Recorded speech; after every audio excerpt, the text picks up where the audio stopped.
Bismillahirrahmanirrahim. Assalamu alaikum. Türkiye Jigit'in atalçıları. Biz sanıttan özümüzdün kişinek olsa da çarbağızı görsetip keteyli. Bu jakta 3 baş, 1,5 yaşar bukalarız var. Bulara gün görgöz böyle dep atayın karаңda bagып atабыз. Bular da bazardan alıngan. Bu bukabız da bazardan alıngan. Жылына 2ден бука багып коебуз. Быйыл кичине букаларыбыз кичинерээк болуп калды. Кичине шарт жок болгондуктан 2ден эле багып аттык эле. Быйыл дагы бирөөнү коштук. Кудай калса кийинки жылкыга дагы көбөйтөбүз деген ниеттерибиз бар.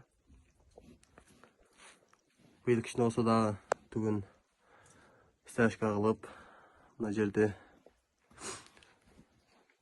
кичине калыбына келтирип койдук. Былтырлары болсо түктөр оюлуп, кичине букаларыбыз кыйналып калган. 2 жылдан бери ушинтип багабыз. Жылына 1ден 2ден эле багып аттык эле. Быйыл 3өөнү өттүк. Кудай кааласа кийинки жылкыга 5-6 өтөбүз деген ниетибиз бар. Жакшы.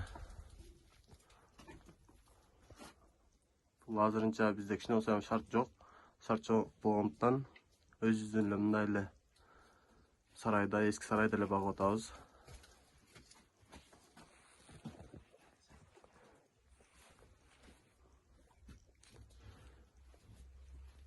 Ушундай бедерлер жейт. Акырдан ушу жерге эле жемдерди берип, ушу жерден сугарып, челектеп элечи.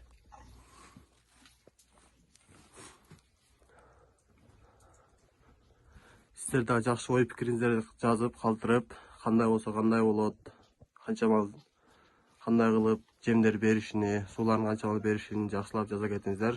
Биз дагы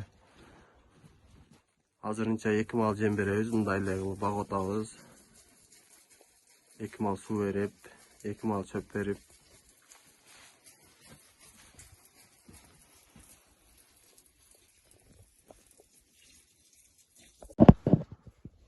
Сиздер дагы кандай багуу жолдорун бизге комменттерге жазып, жакшы класстарды басып колдоп кетсеңиздер болот. Бизге катталып, Эрке Жигит YouTube каналына кичине колдоп койсоңуздар болот. Кудай кааласа биз да буларды дагы бир айдан кийин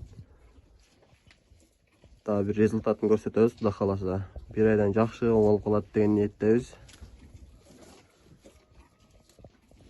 Өз буларды ушундай малда алып кирип багып, эрте жазга чейин кармап, кичине азыздан эле көп жем бербей, азыздан эле берип, эрте жазга мартка 1 ай калганда эле жемдеп толтуруп коебуз биз.